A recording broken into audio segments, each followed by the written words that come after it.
I'm citizens of New York, so how can you think yourself more knowledge than me?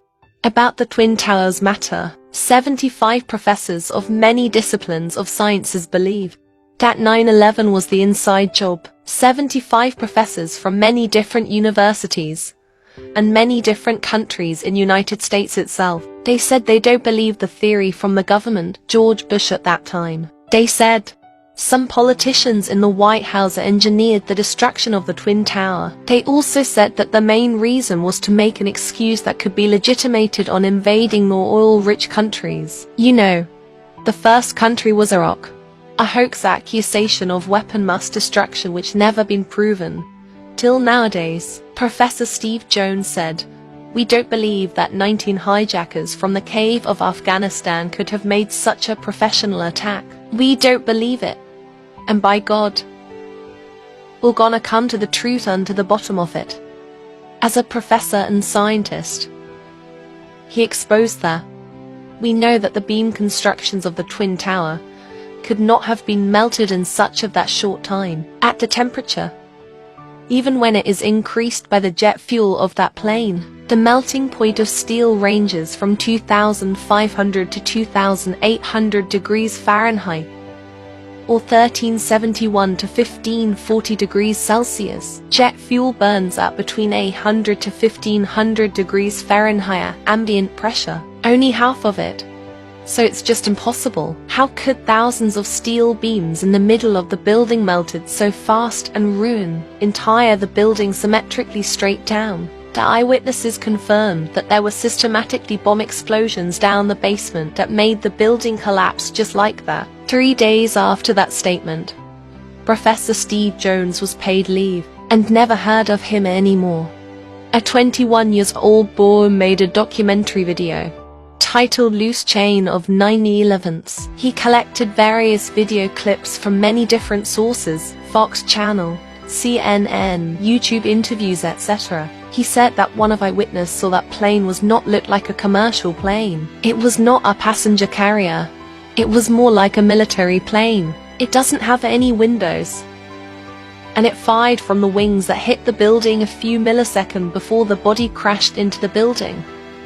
A senior pilot, who had experienced many years of flying Boeings, Airbuses, and several other planes, he said in the interview that no passenger plane could do such maneuver. It has to be a military plane. If it was a passenger plane, it has to be a very, very experienced pilot who drives it. So can you imagine?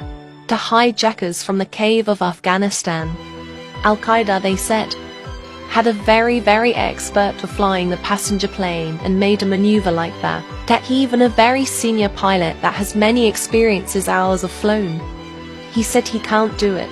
Okay.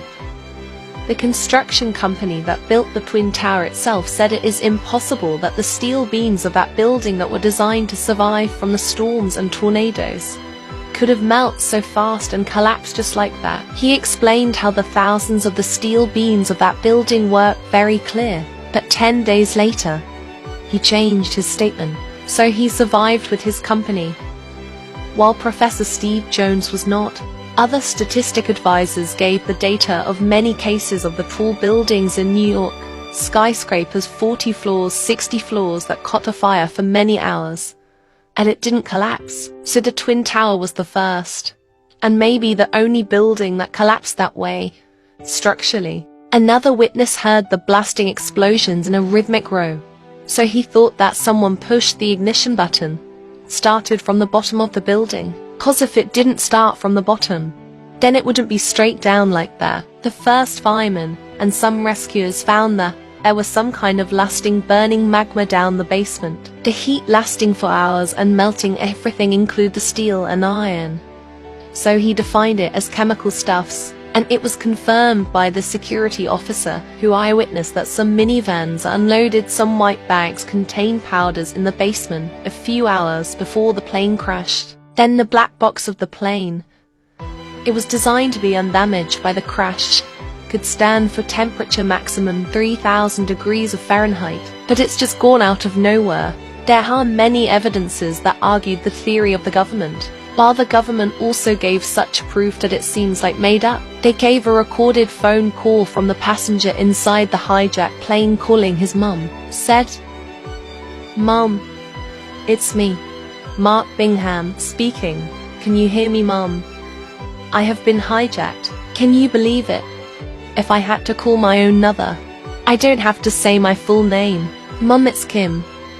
Or she would recognize my voice very well. And by the latest data, in 2001, there was no cell phone signal that could work at the height of 22,000 feet. The possibility was 0.06%, or impossible, but they used it as evidence. I can give more evidence, but you must be denied or asked anything else just to cover it.